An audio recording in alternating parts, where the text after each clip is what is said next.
The World Cup has always changed. It changed when television transformed it into a global spectacle. It changed when sponsorships turned football into a multi-billion-dollar business. And it changed again when FIFA decided that the 2026 World Cup would become the biggest tournament in football history. 48 teams, 104 matches, 3 host countries, 16 host cities.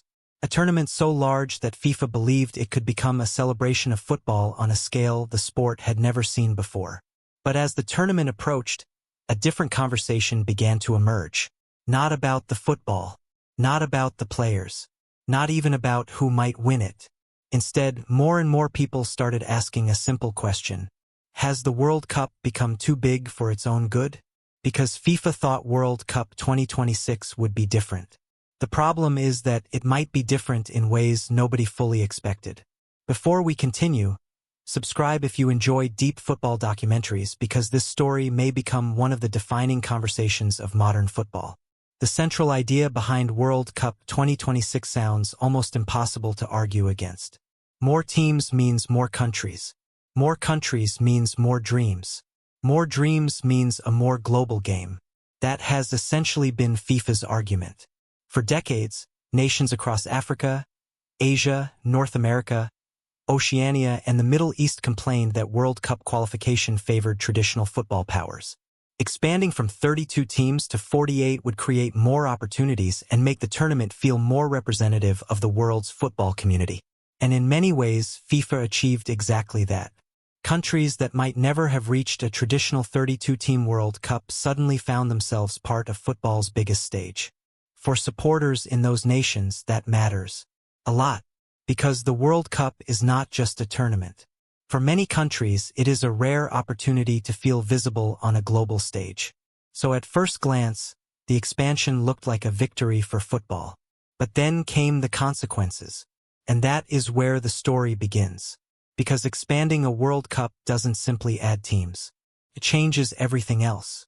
The tournament grew from 64 matches to 104 matches. That is a 62% increase in games. Think about what that means. More teams require more hotels, more flights, more security, more transportation, more volunteers, more infrastructure, more ticketing operations, more fan zones, more logistics. And unlike previous World Cups, this tournament is spread across an enormous geographic area. The distance between some host cities is greater than the distance between entire European countries. Supporters following their national teams could potentially cross thousands of miles during the tournament. That may sound like a small issue. It isn't, because football culture has always been built around traveling supporters. The people who save money for years. The people who follow their national teams across continents. The people who create the atmosphere television cameras can never fully capture. When travel becomes more complicated, the fan experience changes. And when the fan experience changes, the World Cup itself changes. But travel was only the first concern, because another issue soon emerged. Cost. Historically, one of the great attractions of the World Cup was accessibility. Not cheap, but attainable. For many supporters, attending a World Cup felt difficult yet possible. World Cup 2026 has created a different conversation.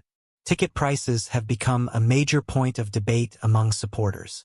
Reports surrounding dynamic pricing and premium ticket models have led many fans to question whether ordinary supporters are gradually being replaced by corporate customers and wealthier visitors. And here's why that matters. Football stadiums are not theaters. Atmosphere is not a luxury product. The atmosphere is part of the event itself. The songs, the flags, the chants, the nervous tension before kickoff. Those things are created by supporters, not sponsors, not hospitality guests, supporters. And whenever football becomes more expensive, a difficult question follows. Who exactly is the tournament being built for? That question would become increasingly important, because the challenges weren't limited to fans. Players were entering the conversation too. The 1994 World Cup in the United States remains famous for many reasons. But one of them was heat. Players struggled in difficult conditions during parts of that tournament. More than 30 years later, Scientists and player welfare experts have again raised concerns about extreme temperatures during World Cup 2026. Some analyses suggest a significant percentage of matches could face conditions exceeding recommended heat thresholds. Now, to be fair, FIFA has acknowledged the issue. The organization has discussed mitigation strategies and venue planning. Many stadiums are modern facilities with improved infrastructure. But the concern isn't simply whether players can survive the conditions. The concern is whether the quality of football itself is affected. Because the World Cup is supposed to showcase the sport at its highest level. The faster the game becomes, the more physical football becomes, the greater the impact of environmental conditions. And that's when another layer appeared. The environmental question. One of FIFA's arguments for 2026 was that existing stadiums would be used rather than constructing entirely new ones. That is a meaningful advantage compared with some previous tournaments. But critics have pointed to another reality. Travel. A lot of travel. Researchers estimate that emissions connected to the tournament could be dramatically higher than previous editions, largely because of the enormous distances involved between venues. Again, this isn't just an environmental story. It's a football story. Because every major sporting event increasingly faces the same challenge. Can football continue growing indefinitely without creating new problems? For decades, growth itself was considered the solution. Now some people are asking whether growth has become the challenge. And that's where things become more complicated. Because if we're honest, FIFA isn't entirely wrong. The organization can point to legitimate successes. 3 host nations are involved. Millions of additional fans will engage with the tournament. New markets continue to embrace football. Television audiences are expected to remain enormous. Commercial revenues are projected to reach unprecedented levels. From FIFA's perspective, many indicators suggest the strategy is working. More countries participating. More viewers watching. More money entering football.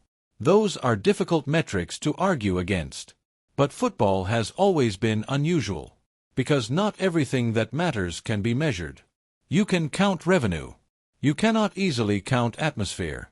You can measure television audiences. You cannot easily measure emotional connection. You can calculate sponsorship growth. You cannot easily calculate whether supporters still feel ownership of the sport. That detail matters. Because history offers a warning. The World Cup became the world's biggest sporting event long before it became the world's richest. The emotional power came first. The business followed. Not the other way around. If you're finding this analysis valuable so far, consider leaving a like. It genuinely helps the channel. Now consider something else. Security. World Cup 2026 is not merely larger. It is vastly more complex. The tournament stretches across 3 countries and 16 cities. Officials have described preparations as one of the most extensive security operations ever undertaken for a sporting event. That complexity creates challenges that previous tournaments simply didn't face. Different jurisdictions, different regulations, different transportation systems, different political realities, different border requirements. And occasionally, football collides with those realities. Questions surrounding visas, travel access, and international relations have already created complications for some participants and supporters. The World Cup has always presented itself as football's great unifier, a place where rival nations meet under one sporting banner. When politics enters the conversation, even indirectly, that ideal becomes harder to maintain. And that brings us back to the supporters. Because the fan experience sits at the center of all of this. Every major World Cup is remembered differently.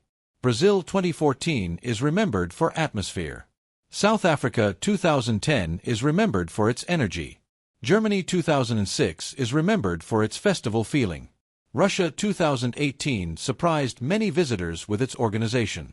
Even Qatar 2022, despite enormous controversy, generated conversations about compact travel and accessibility once matches began. Each tournament developed an identity. So what will define 2026? That question remains unanswered. Maybe FIFA is right. Maybe once the opening whistle blows, none of these concerns will matter very much. Maybe packed stadiums, dramatic upsets and unforgettable goals will drown out every criticism. Football has done that before. Many times. The sport possesses a remarkable ability to reclaim the spotlight from everything around it. But there is another possibility. A possibility that explains why this conversation matters. Perhaps World Cup 2026 becomes the moment football discovers the limits of endless expansion. Not because the tournament fails, but because success itself begins raising new questions. How big should a World Cup be? How expensive should it become? How far should supporters travel?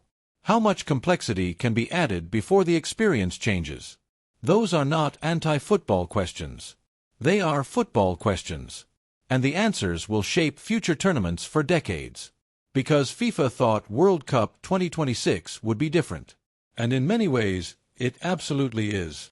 The biggest tournament. The biggest footprint. The biggest audience.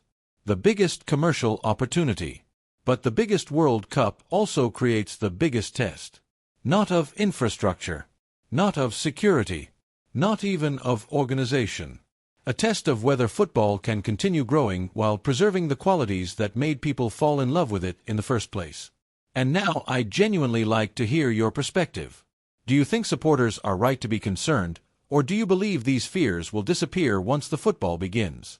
Let me know in the comments below. Because ultimately, this story has never been about ticketing, logistics, travel, or even FIFA itself. It has always been about the relationship between football and the people who give the sport its meaning. The supporters. The travelers. The dreamers. The people who turn tournaments into memories. World Cup 2026 may become a spectacular success. It may become a warning. Or it may become both at the same time. But one thing is certain. The football is coming.